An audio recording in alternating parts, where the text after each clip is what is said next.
প্রতি বিঘা জমিতে ১ থেকে ২ লক্ষ টাকা মানুষ কিভাবে ইনকাম করছে।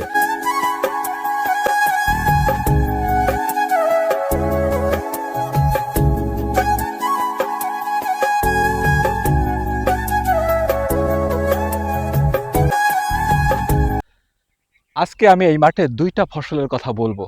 যে ২টা ফসল করে মানুষ কিন্তু প্রতি বছর ১ থেকে ২ লক্ষ টাকা ইনকাম। তার সিক্রেট টিপসগুলো এই ভিডিওতে আমি শেয়ার করব। তো আপনারা যারা এই ফসলগুলো করতে চান তারা সম্পূর্ণ ভিডিওটা দেখবেন এবং চ্যানেলে যদি নতুন এসে থাকেন চ্যানেলটা সাবস্ক্রাইব করে পাশে থাকবেন প্লিজ। তো বন্ধুরা, ২টা ফসলের মধ্যে প্রথম আমরা পটলের কথা বলি। দেখেন এই মানুষটি এই হলো হাইব্রিড জাতের পটল কিন্তু চাষ করছে। আর এই পটলে কি পরিমাণ ফুল জালি চলে আসছে। এখনও কিন্তু পটলের সিজন আসতে বেশ কিছুদিন দেরি আছে। তার ভিতরেও কিন্তু প্রচুর পরিমাণে ফুল জালি চলে আসছে, তা আপনারা নিশ্চয়ই দেখতে পাচ্ছেন। তারপরে হ্যাঁ, এই পটলের কিন্তু একটা সমস্যা আছে। অধিকাংশ জালিগুলো কিন্তু লাল হয়ে যাচ্ছে। তার একটাই কারণ কি জানেন? কারণ এই পটলের শীতকালে খুব একটা হয় না, কারণ হাইব্রিড জাতের পটল যত বেশি আবহাওয়া গরম হবে তত বেশি কিন্তু এই পটলগুলো ধরবে। বেশি টেনশনের কোনো কারণ নাই, আপনাকে নিয়মিত স্প্রে দিতে হবে এবং সবচাইতে জরুরি কাজ হলো ফুলের পরাগায়ন ঘটাইতে হবে। আমি ইতিমধ্যে কিন্তু আপনাদের সাথে শেয়ার করছি যে ২টা ফসল করলে আপনি একবারেই কিন্তু ১ বিঘা জমি থেকে ১ থেকে ২ লক্ষ টাকা ইনকাম করতে পারবেন। তো সেই জমিটির ফসলগুলো আসলে কি কি হয় সেগুলো আপনাদেরকে আমি একটু দেখাই। আমি কিন্তু প্রথমেই বলেছিলাম যে মাত্র 2টা ফসল থেকে এক মরশুমে এক এক বিঘা জমি থেকে 1 থেকে 2 লক্ষ টাকা ইনকাম করা সম্ভব। আর সেটা আসলে কিভাবে দেখেন, এই চাষি এরপর এই ক্ষেতে সর্বপ্রথম করলা চাষ করছিলেন।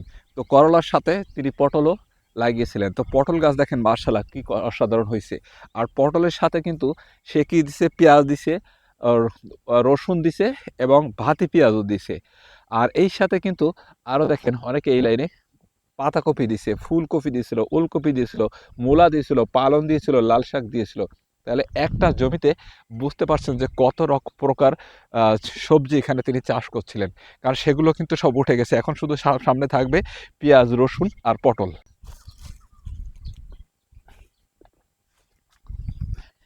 পটল ক্ষেতে কিন্তু শুধু স্প্রে দিলেই পোকা দমন করতে পারবেন না। তার জন্য আপনাকে এই প্রযুক্তি কিন্তু ব্যবহার করতে হবে। দেখেন এই কৌটার ভিতরে একটা মেডিসিন আছে। আর এই কৌটার ভিতরে দেখেন কি পরিমাণ এই যে এখানে পোকা দেখেন গিয়ে সব মারা গেছে। তো এরকম যদি আপনি টেকনিক্যাল প্রযুক্তিগুলো আপনার পটল ক্ষেতে কাজে লাগাইতে পারেন তাহলে আপনাকে খুব কম পরিমাণ কীটনাশক স্প্রে করা লাগবে। তো এই চাষি দেখেন প্রত্যেকটা পটল ক্ষেতে কিন্তু এরকম আমাদের এখানে এরকম একটা কাঠির মাথায় এই কৌটাগুলো দিয়ে রাখছে। আর যত এখান থেকে বড় বড় পোকাগুলো আসে, যে পোকাগুলো বিশেষ করে উঠতে পারে, তারা কিন্তু এটা হচ্ছে লোভনীয় ফাঁদ। তো এই ফাঁদের ভিতরে গিয়ে তারা কিন্তু সবাই মারা গেছে। তো এই ধরনের ফাঁদ আপনি ১ বিঘা জমিতে কয়টা দিবেন? সর্বোচ্চ বেশি দিলে আপনি ১০টা। ১০টা দিলেই কিন্তু এনাফ। দেখেন এই জমিটা হয়তো ৪ থেকে ৫ কাঠা জমি হবে। ওই যে একটা, ওপাশে আরেকটা ২টা, একটা ৩টা, ওপাশে একটা ৪টা, আর ওই পাশে একটা ৫টা, আর একটা ৬টা। মানে ১০ কাঠা জমিতে ইনি দিয়েছেন ৬টা ফাঁদ। এই ৬টা ফাঁদই কিন্তু এনাফ। আগামী নেক্সট ভিডিওতে আপনাদেরকে দেখাবো যে পটলের আসলে কৃত্রিম পরাগায়ন কিভাবে ঘটাতে হয়। তো দেখেন এই ক্ষেত্রে একটু জালিগুলো দেখাই কি পরিমাণ। এটা কিন্তু হাইব্রিড জাতের পটল। এর আগেরটা দেখছিলাম আমরা সন্ধ্যামণি। এই সন্ধ্যামণি জাতের গাছগুলো কিন্তু কালো আকারে হয়। আর এটাতে পটল কিন্তু গিরায় গিরায় ধরে, তবে হাইব্রিডের চেয়ে একটু কম। কিন্তু এই গাছগুলো বেশি দিন ধরে। এখন যে গাছগুলো দেখছেন এটা হচ্ছে হাইব্রিড জাতের পুরুষ গাছ। এই যে পুরুষ গাছের প্রত্যেকটা গাছের কিন্তু এই যে ফুলগুলো ফুটবে, এই ফুলটা ধরেন আগামীকালকে ফুটবে। তো আমি ছিটতেছি না, আপনাদেরকে জাস্ট দেখাচ্ছি। এই ফুলটা আগামীকালকে ফুটবে। এই ফুলটা নিয়ে কিন্তু স্ত্রী ফুলের সাথে পরাগায়ন ঘটাবে। এই যে দেখেন,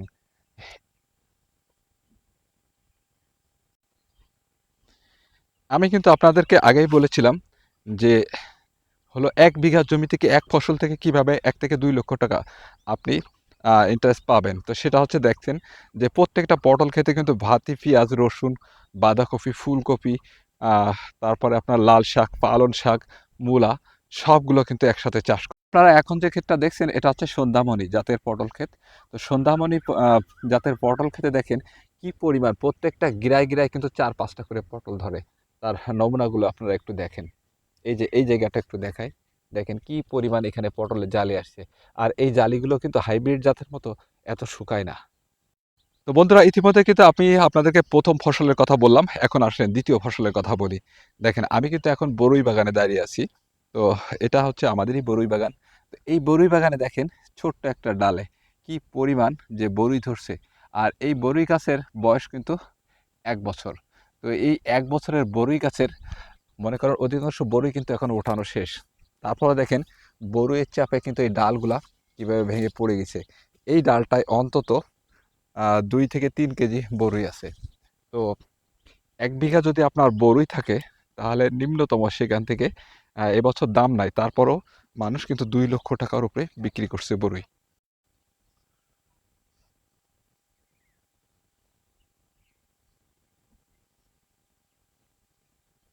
আর বরই চাষ করতে গেলে আপনাকে কোন জমিতে কোন ধরনের বরই লাগাতে হবে এবং কি, কি জাতের বরই চাষ করলে আপনি এখান থেকে বেশি, বেশি সুবিধা পাবেন, তো সেগুলো কিন্তু আমি এর আগের ভিডিও চ্যানেলে আপলোড করছি। তো ওখান থেকে প্লিজ ভিডিওটা দেখে নিবেন। তো আমি এখন যে বাগানে আছি, এটা হচ্ছে আপনার আপেল কুলের বাগান। এই বাগানে ২ ধরনের কুল আছে। তো যেটা দেখছেন এটা হচ্ছে আপেল বরই, আর এর সাথে আছে এটা হলো চায়না বল। দেখছেন যে চায়না বল গাছে কি পরিমাণ বরই ধরছে। আর এই বরই গাছগুলো কিন্তু প্রায় শেষের দিকে। কারণ এখান থেকে ভালো বরইগুলো কিন্তু সব বিক্রি হয়ে গেছে। এখন আছে লাস্ট পর্যায়ে, যেগুলো হাফ দামে বিক্রি হবে, সেই বরইগুলো কিন্তু আছে। অর্থাৎ ৩ ভাগের ২ ভাগ বরই কিন্তু অলরেডি বাগান মালিক তুলে নিছে। তারপরও কিন্তু এই পরিমাণ বরই আছে প্রত্যেকটা গাছে। তো দেখেই বুঝতে পারছেন যে কেন আমি আপনাদেরকে বলছিলাম যে এমন ফসল লাগাবেন যে ফসলে এক ফসলে বছ এক মরশুমে ১ থেকে ২ লাখ টাকা ইনকাম করতে পারবেন। দেখেন, বাগানের ভিতরে বরই তুলে এই কাগজের উপরে বরইগুলো ঢেলে এখান থেকে প্রসেস করে প্যাকেট করা হয়। আর বরই চাষ করলে কিন্তু বরই আর আগামী ১৫ থেকে ২০ দিনের ভিতরে এই গাছগুলো সব কেটে ফেলা হবে। আর এতে এখন থেকে কিন্তু আবার নতুন কোনো ফসল এর ফাঁকে কিন্তু বসানো যাবে। দেখেন, এটা আমার এক ভাইপোর বাগান। এখান থেকে দেখেন বরইগুলো উঠে দেয়া হচ্ছে। যে ওই যে ওরা বরই তুলছে ২ মাপে। যেহেতু আমার বৌমা আছে বলে ওখানে আমি ভিডিওটা। তো বন্ধুরা, ভিডিওটা আসলে কেমন লাগলো অবশ্যই কমেন্ট করে জানাবেন। আর চ্যানেলে যদি নতুন এসে থাকেন অবশ্যই চ্যানেলটা সাবস্ক্রাইব করে পাশে থাকবেন প্লিজ।